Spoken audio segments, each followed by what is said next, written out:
I'm Carol Cohn, and welcome to Purpose 360, the podcast that unlocks the power of purpose to ignite business and social impact. Love tying personal stories to my guests, and here's a wonderful one. When I was a child, we just loved Thanksgiving in my household. Yeah, we loved the turkey, the trimmings and the family getting together. But the best part was all of us piling into the car, driving into New York City. And in my father's office that just fortunately happened to overlook the parade route for the Thanksgiving Macy's parade. My sister and I, we were mesmerized because we were some floors up and the floats would come right by our window and we would see the eyeballs of these incredible animals and the twinkling, all their decorations. And then we would see the baton twirlers and the singers and such. We just loved Macy's contribution to that amazing event. Well, today we're going to talk about another Macy's significant contribution to our culture and society. Last March 2022, the company launched its revised and incredibly powerful social purpose initiative. They're calling it Mission Everyone. And the goal of Mission Everyone is to create a brighter future with bold representation for all. The company, when they launched it, made a significant commitment to direct $5 billion of their spend through 2025 to their people, their partners, their products, and their programs to create a more equitable and sustainable future. And truly, at the core of Mission Everyone is to build brand relevance for the next generation of Macy's workers, their consumers, their value chain, their communities, and society. So let's get started with this fabulous and insightful conversation. Joining me today is Bobby Amirshahi and Sam DeScipio. And Bobby is Senior Vice President, Corporate Communications at Macy's, Inc. And Sam is Senior Director, Social Impact at Macy's. So welcome to the show, Bobby and Sam. Thanks, Carol. Good to be here. Hi, Carol. Thank you. Oh, great to have you both. What we'd like to do to start is just have both of you talk a little bit about your backgrounds. Let's start with you, Bobby. Well, thanks, Carol. And my goodness, career highlight to be on a podcast hosted by Carol Cohn. So thanks for having us again. It's a pleasure. And I'm a 100% through and through comms guy. I spent 14 years at Cox Communications in many roles. I think I did almost every comms role, from financial comms to product PR to employee comms.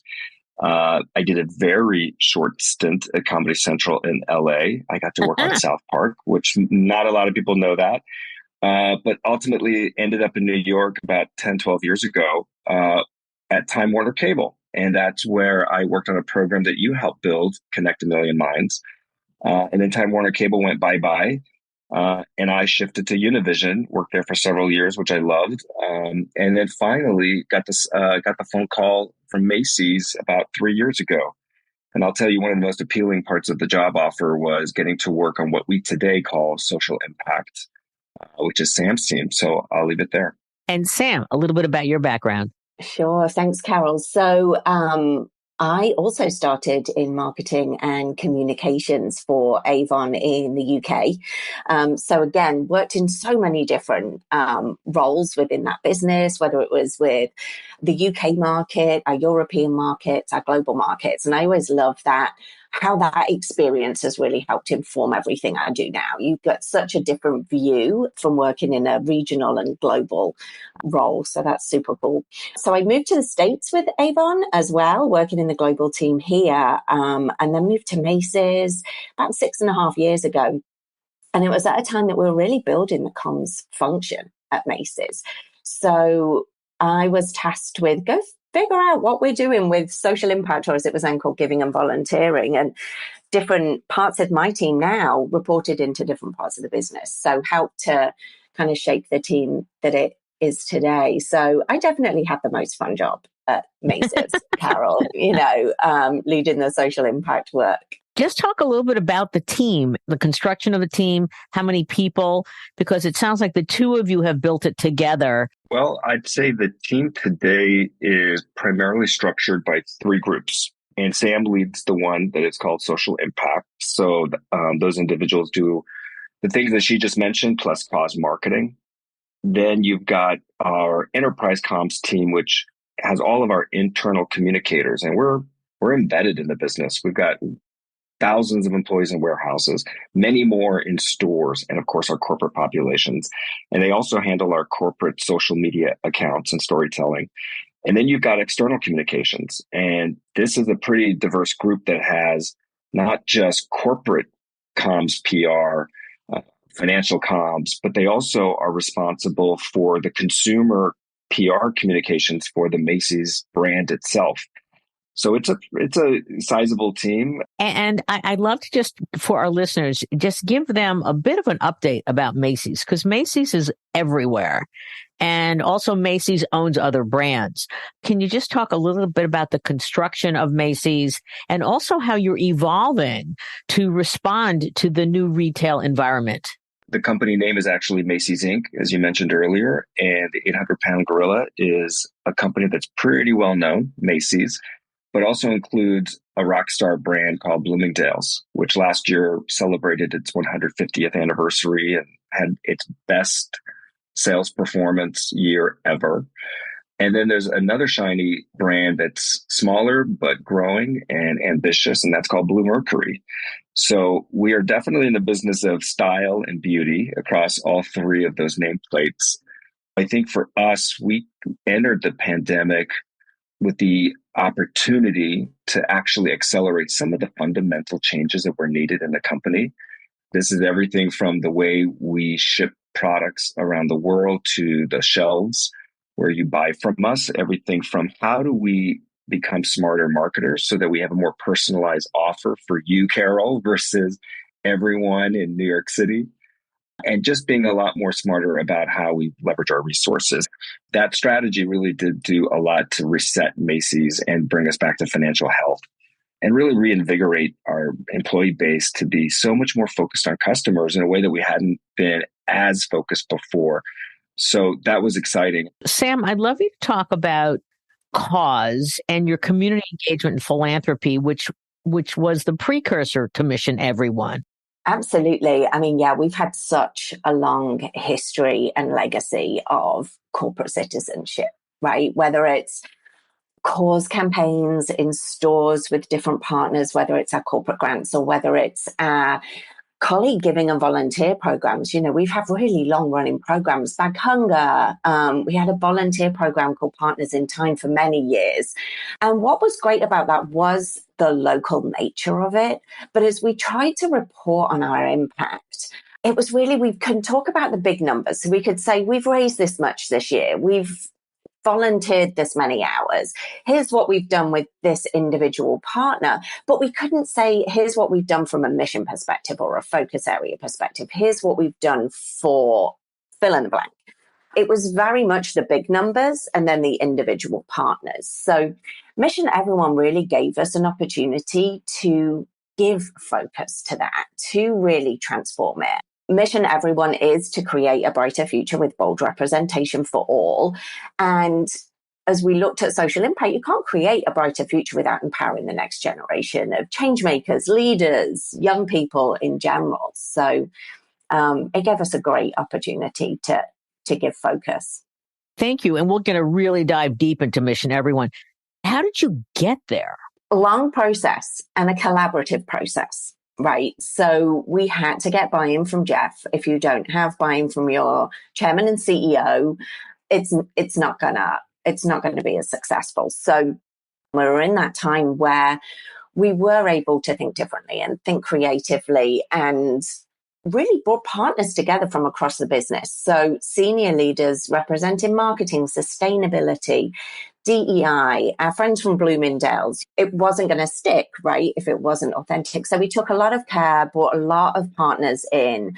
And then as we developed Mission Everyone, we needed it to be more than a really great statement, a poster, a feeling, something that rallies people behind it. Because Macy's colleagues will rally behind something, but you have to give it intention. So we backed it with a really bold commitment to direct 5 billion of the company's spend by 25. Wait, for our listeners, I just want to underscore this, Sam. Sure. 5 billion with a B. And wasn't it time bound? Wasn't it by 2025?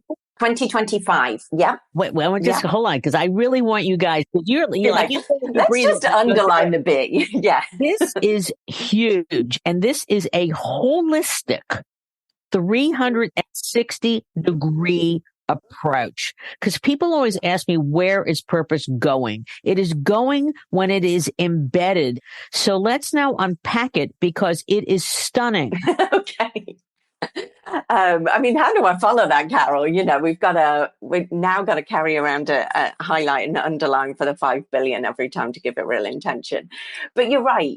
This was time bound. This was specific. It was embedded, and really intentionally. So people, partners, products, programs to create an equitable and sustainable future.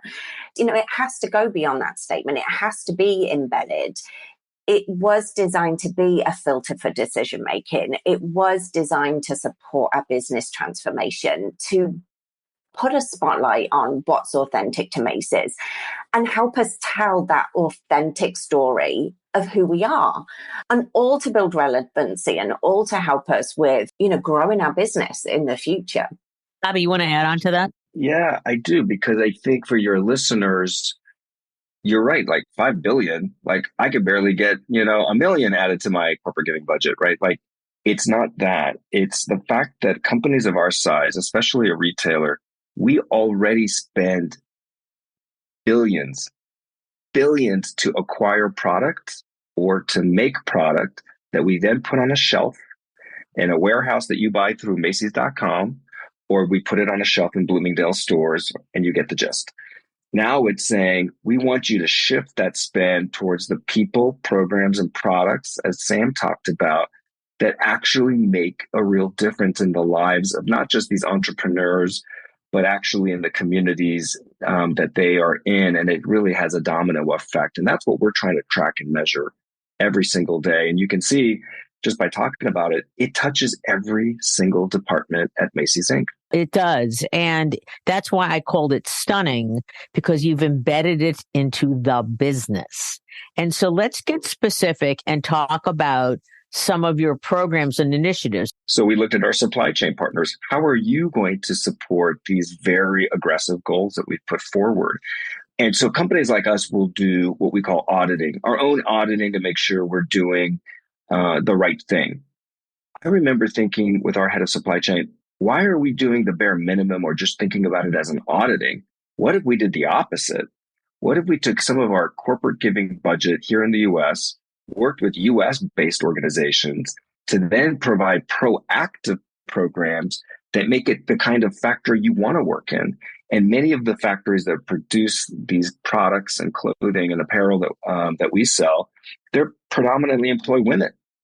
So having a financial literacy program, having other well-being programs that extend into the family makes this a much more meaningful program. We really found an opportunity to partner with our sustainability team to look at what are their commitments and how can we play a different role as a social impact team that's really using our corporate giving dollars to help us achieve those goals. So we partnered with Her Project to start off with. Her Project has now transformed into RISE, Reimagining Industry to Support Equality. It's really collaborative. It's saying, okay, that training was delivered there 6 months ago. Now let's build a different training, or let's go to the next factory. So it's really about at scale. How can we use our resources to help achieve this at scale? And I love the way you're both so animated about this. And I'm just curious, when your colleagues saw the scale and your commitment, what was the feedback? And also, how did you introduce it to them? You have to start exactly there with your colleagues before you bring this to the world, right? You have to get that buy-in. So think about all the classic tactics and vehicles, but the best one we had was, again, going back to our chairman and CEO, to do a live webcast to all colleagues, to introduce it, to explain as simplistically as we could, what does this mean? And what does it mean for our jobs? And what is the ambition behind it? What is it? Why does it matter? So we did exactly that. And not to get too tactical, but one of the great vehicles we used was just to create video that we could use internally and externally. But instead of having Bobby and Sam sit and explain what it is, we took colleagues from all aspects of the business, right? Stores, warehouse, human resources, merchandising, some of them very senior leaders like Jeff, and then others that are just all across the company that are everyday colleagues that actually play a role in this strategy. And so that was a great way to get the message out, but then to reinforce it through what we call town halls at every functional meeting, so that their functional leader is singing from the same hymn book, right? But I think to build on Bobby's point as well around, when you launch something like this, it does mean some things aren't going to come with you into the future, right? And new opportunities and new things do emerge.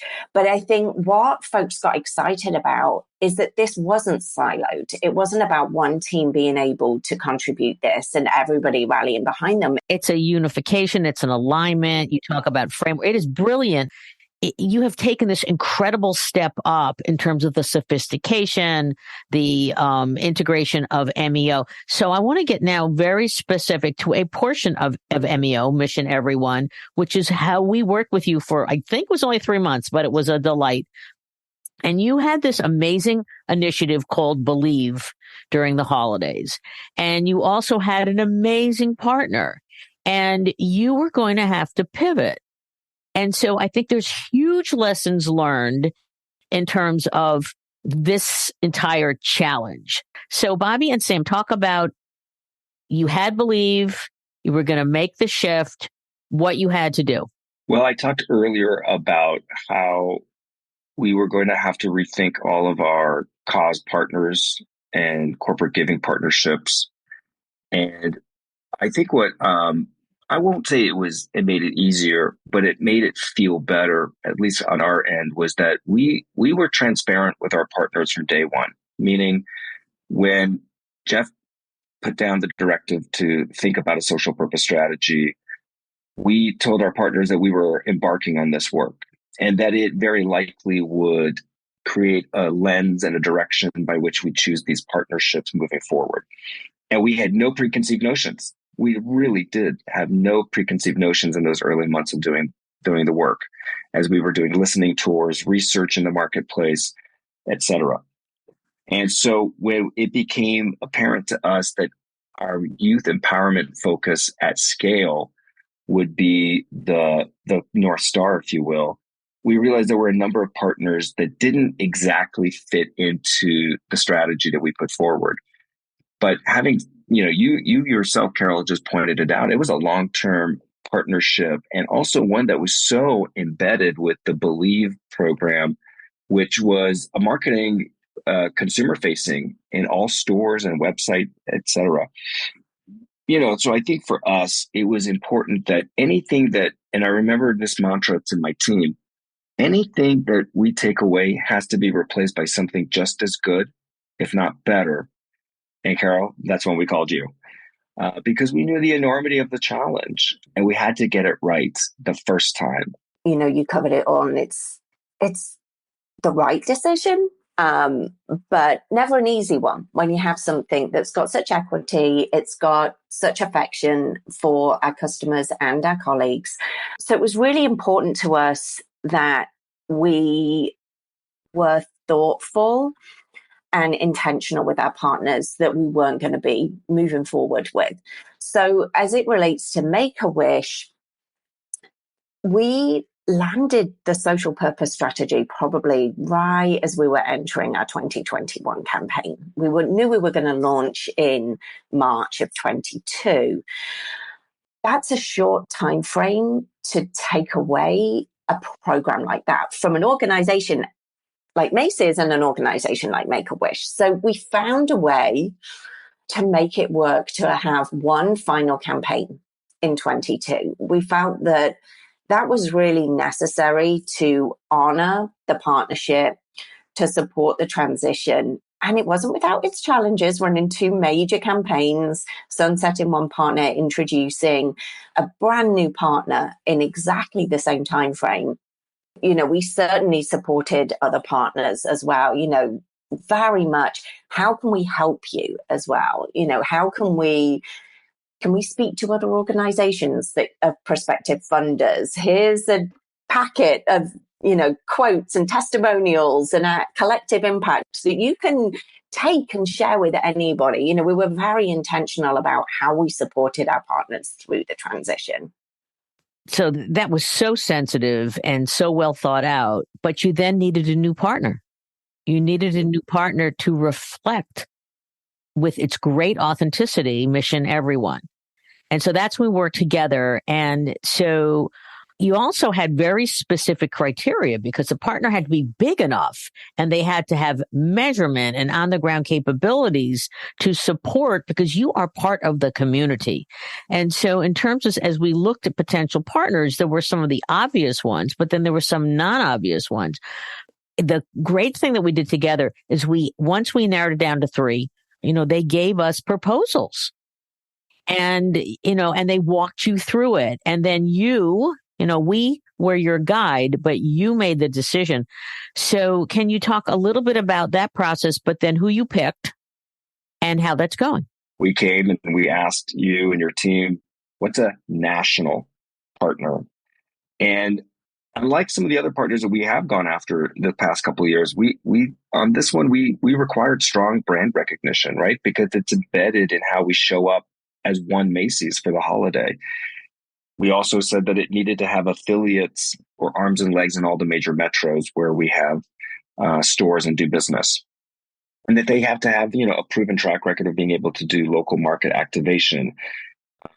We also have a capability to study reputational standing and making sure that they're trustworthy brands.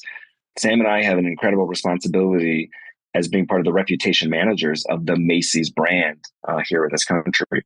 And then finally, it had to be aligned with this new mission. We had to make sure that we inside the company could walk the talk with the partners that we brought in from the outside. So that mission to empower youth to create a brighter future through bold representation, through more choice, voice, and ownership.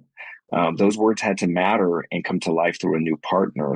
Absolutely. Carol's search for the unicorn, right? No, you were all wonderful partners through that journey. And as Bobby said, this is a holiday campaign at Macy's. This is a 7-week campaign. It's our busiest time of year. It had to be perfect.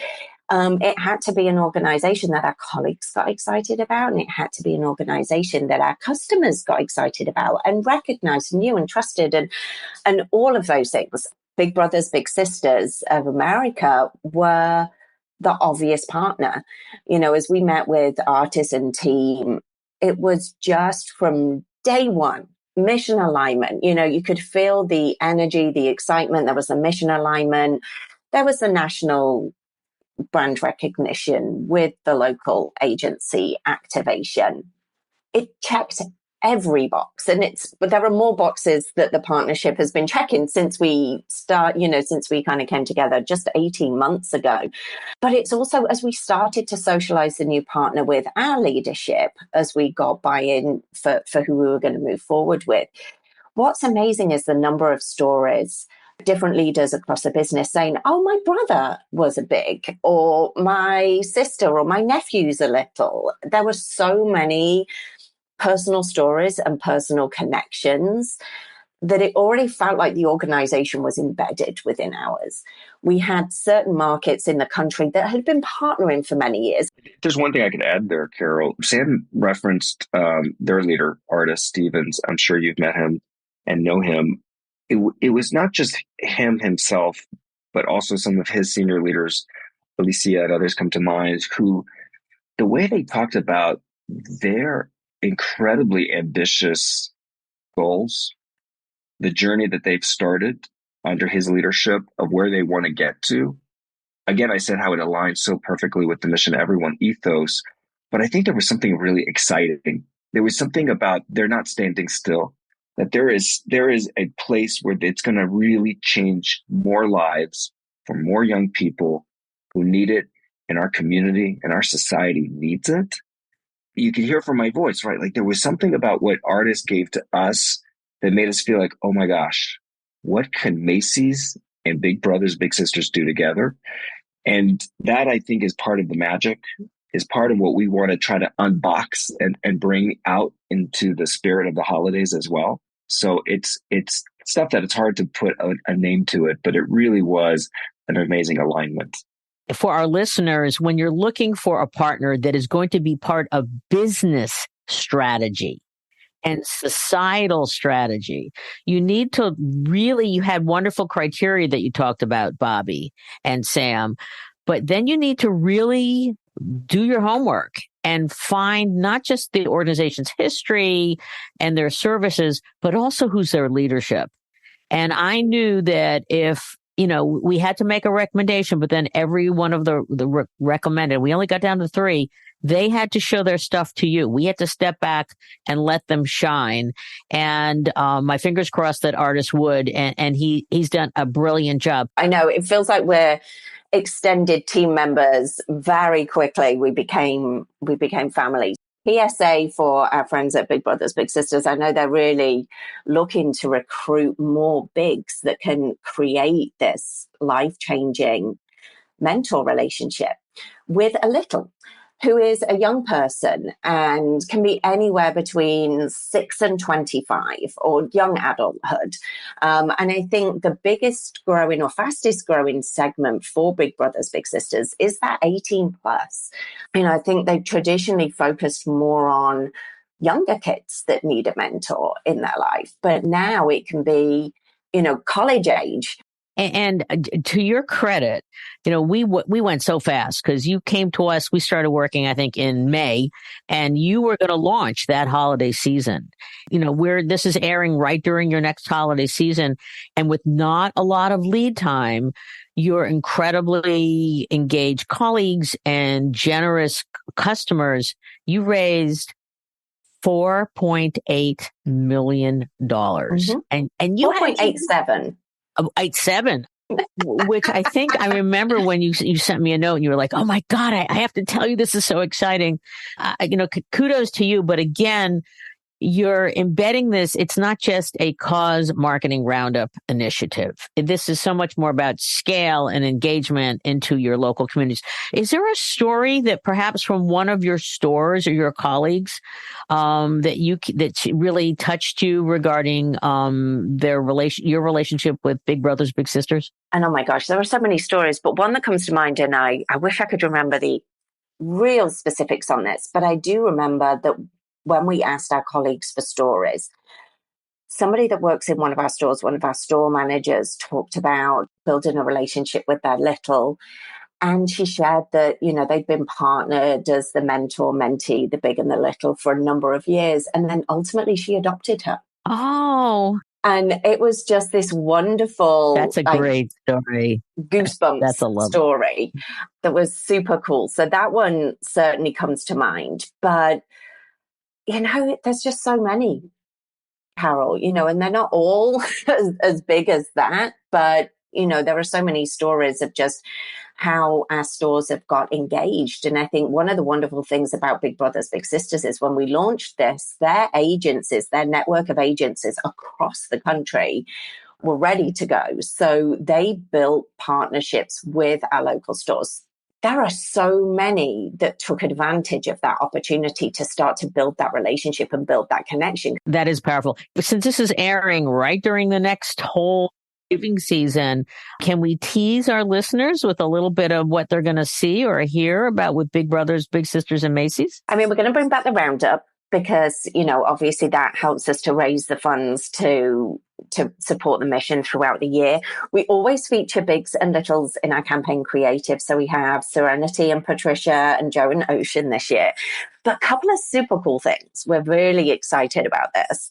This year we have 30 bigs and littles as part of the Macy's Thanksgiving Day Parade. Oh, fantastic. The singing Christmas tree this year, we have 30 littles and bigs that are going to join 30 Macy's colleagues, perform and sing during the entire route of the Macy's parade. And Carol, you'll know we had a parade integration as one of the blue sky integration activation moments. So not only does it provide that once in a lifetime opportunity for the kids who, for some, it's getting on a flight for a first time, but it provides really unique mentor opportunities. So, I mean, I could talk about a lot more. We have created a doodle collection that's a capsule collection with 50% of the proceeds going back to Big Brothers, Big Sisters that were designed by littles across the country, and a lot more. But that's definitely the most exciting. That's so exciting. I know that you have created KPIs for your senior executives, again, focus them on delivering portions of Mission Everyone. Bobby, can you just explain, a little more specificity on what those KPIs are and why that's really important in closing the loop? The 1 year anniversary, we reported on our progress, and we're at the $1.4 billion mark as of March of this year. So we're well on our way this year on the second year.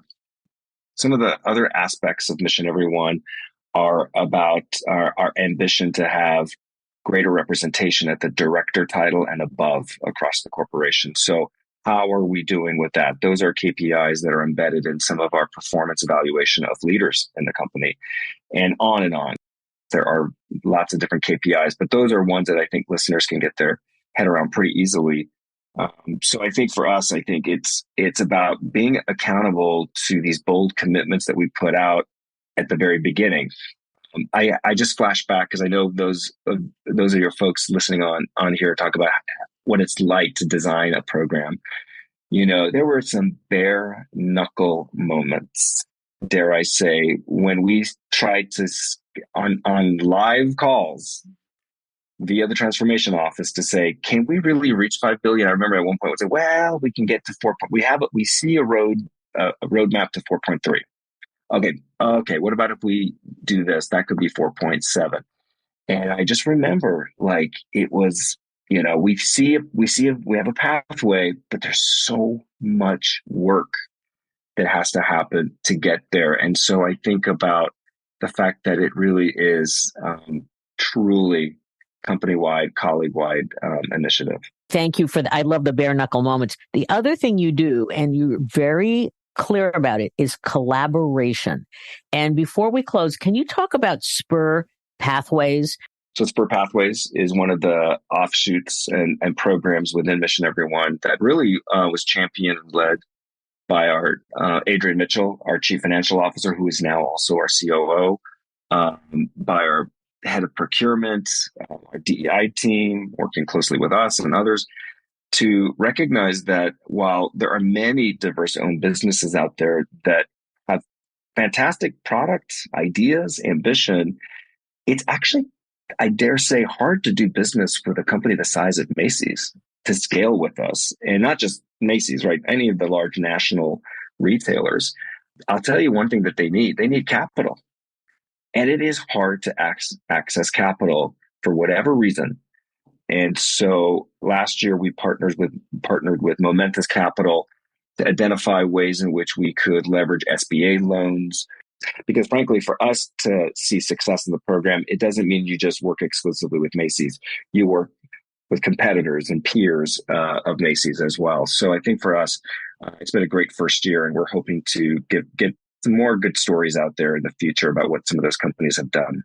And that's what sophisticated companies do. That's what companies that are embedding purpose, they find their identity, they find their purpose, they're just spreading it across into the business, but they don't do it alone. How do both of you feel? You're now 18 months into MEO. How does it make you feel as professionals, as individuals as well? Honestly, it's a real moment of pride, right? That we created something and we helped to create something and bring the right folks to the table that is making a lasting impression on the business. Our CEO, Jeff Gannett, definitely names this as something that he's really proud of in his career. But, as much progress as we've made, there's always more to make. It's definitely a moment of pride as we look at what we've achieved, but also, excitement as we look to the future and the opportunity that we have to continue to realize the full potential of Mission Everyone. This is some of the most meaningful work I've done in my 25 plus year career. I think for me, it's been watching how so many members of the overall department, we've adapted some of their roles to support the communication and the adoption of the program, both inside and outside of Macy's Inc., and seeing how it lights them up. I mean, quite frankly, that for me, as a leader of the organization, has been one of the most gratifying parts of Mission Everyone, is seeing how this is a part of everyone's career building opportunity and to really make a difference. So I think that's a unique viewpoint that I have of how it's been perceived and rolled out. And I'm really excited about that. That is so wonderful. That's why you've got to be in it. And then we've had the wonderful opportunity over my career to do that with some amazing companies. And that's why I wanted to have this great conversation with you. So in closing, is there anything else you want to add? What I would say is, for those that are starting on this purpose journey, because I know when we've been at conferences together as well, Carol, everybody's on a different place in their journey. The more buy-in you can get from the senior leadership in the organization, and the more authentic and the more care you take to really unlock what's authentic to your organization. And then once you have that, take every step that you can to embed it and operationalize it in the business. Now, that's not saying we've done it absolutely perfectly. There's always room to grow and always room to improve. But I think those aspects have really helped us to get to where we are with the strategy today.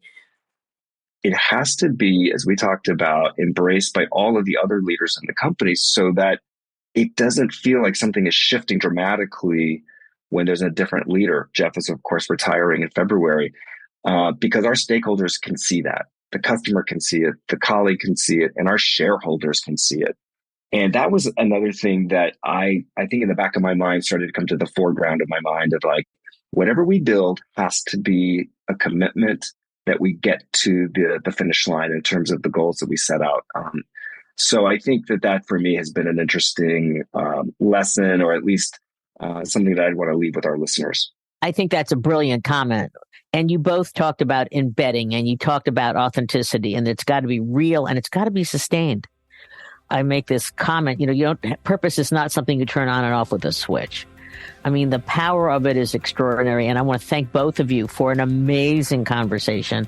I knew this would be great.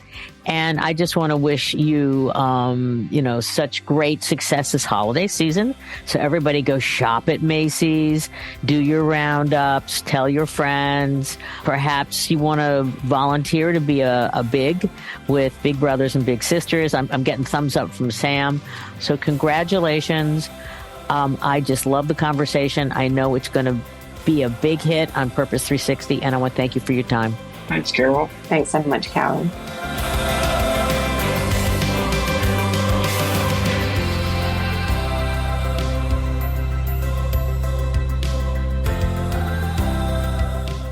This podcast was brought to you by some amazing people, and I'd love to thank them.